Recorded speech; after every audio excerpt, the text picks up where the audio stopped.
السلام علیکم ورحمۃ اللہ وبرکاتہ۔ جماعت نومی کے تمام طلبہ کا اردو کی on line class lecture number 6 میں خیر مقدم ہے۔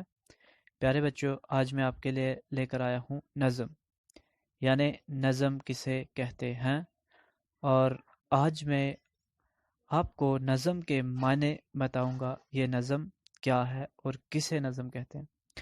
چلے پیارے بچوں، شروع کرتے ہیں ہم اپنا ٹاپک۔ نظم کے معنی انتظام، ترتیب یا آرائش کے ہیں۔ نظم کے معنی کیا ہے؟ انتظام، ترتیب یا آرائش۔ انتظام سے مراد بندوبست کرنا، ترتیب سے مراد درست کرنا، اور آرائش سے مراد سجاوٹ۔ عام اور وسیع مفہوم میں یہ لفظ نثر کے مد مقابل کے طور پر استعمال ہوتا ہے، اور اس سے مراد پوری شاعری ہوتی ہے۔ یعنی نظم جو ہے نثر کی طرح ہوتا ہے اور اس کا انداز و بیان سادہ ہوتا ہے۔ اصطلاحی معنوں میں غزل کے علاوہ تمام شاعری کو نظم کہتے ہیں، یعنی بول چال کے لحاظ سے غزل کے علاوہ تمام شاعری کو نظم کہتے ہیں۔ نظم کا ایک مرکزی خیال ہوتا ہے، یعنی بنیادی خیال کیا ہوتا ہے؟ جس کے گرد پوری نظم کا تانا بانا بنا جاتا ہے۔ نظم کے لیے نہ تو ہیت کی قید ہے اور نہ موضوعات کی، یعنی اس میں کوئی شکل وغیرہ کی قید نہیں ہوتی ہے، اور نہ ہی کوئی عنوان، کسی بھی عنوان پر نظم کہی جاتی ہے۔ اس طرح کوئی بھی موضوع، یعنی کوئی بھی ٹاپک نظم کا موضوع ہو سکتا ہے۔ اب دیکھتے ہیں ہیت کے اعتبار سے نظم کی 4 قسمیں ہوتے ہیں، یعنی اب شکل کے اعتبار سے بات کریں تو نظم کی 4 قسمیں ہوتی ہیں۔ اب میں آپ کو بتاتا ہوں وہ 4 قسمیں کیا ہے۔ یعنی پہلا پابند نظم، دوسرا ہے نظم مورا، تیسرا ہے آزاد نظم، اور چوتھا ہے نثری نظم۔ آئیے اب ہم ان کو ایک ایک کر کے ان کی وضاحت کرتے ہیں۔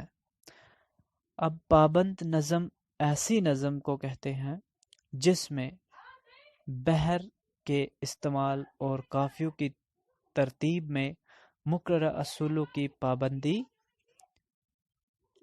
کی گئی ہو، پابند نظم کہلاتی ہے۔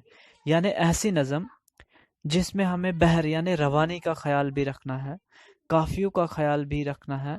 قافیہ کا مطلب ہوتا ہے ردیف سے پہلے آنے والے الفاظ، ہمیں قافیوں کا بھی خیال رکھنا ہوتا ہے اور اس کے مقررہ اصولوں کا پابند رہنا ہوتا ہے، تو ایسی نظم کو پابند نظم کہتے ہیں۔ اب نمبر 2 کی بات کرتے ہیں۔ نظم مورا کیا ہے؟ نظم مورا ایسی نظم جس کے تمام مصرے برابر کے ہوں، یعنی جس کے مصرے برابر ہوں تمام، مگر ان میں قافیے کی پابندی نہ ہو، نظم مورا کہلاتے ہیں۔ یعنی جس نظم میں قافیوں کی پابندی نہ ہو تو وہ کون سی نظم کہلاتی ہے؟ نظم مورا کہلاتی ہے۔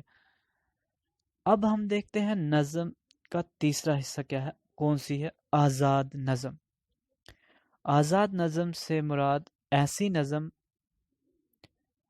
جس میں نہ تو قافیے کی پابندی کی گئی ہو اور تمام مصروں کے ارکان برابر ہوں، یعنی جس کے مصرے چھوٹے بڑے ہو، آزاد نظم کہلاتی ہے۔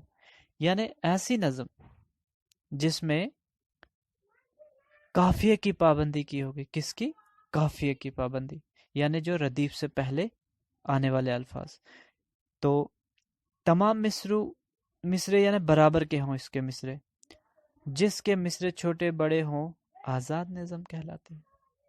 اس میں چھوٹے مصرے بھی کہہ سکتے ہیں، بڑے بھی مصرے آ سکتے ہیں، تو اس میں کوئی مطلب کہ پابندی نہیں ہوتی ہے، تو ایسی نظم کو آزاد نظم کہتے ہیں۔ اب ہم نثری نظم کی بات کریں تو نثری نظم چھوٹی بڑی نثری سطروں پر مشتمل ہوتی ہے۔ نثری نظم جو ہے ایک نثر کی طرح ہوتا ہے، جیسے سبق ہمارا ہوتا ہے۔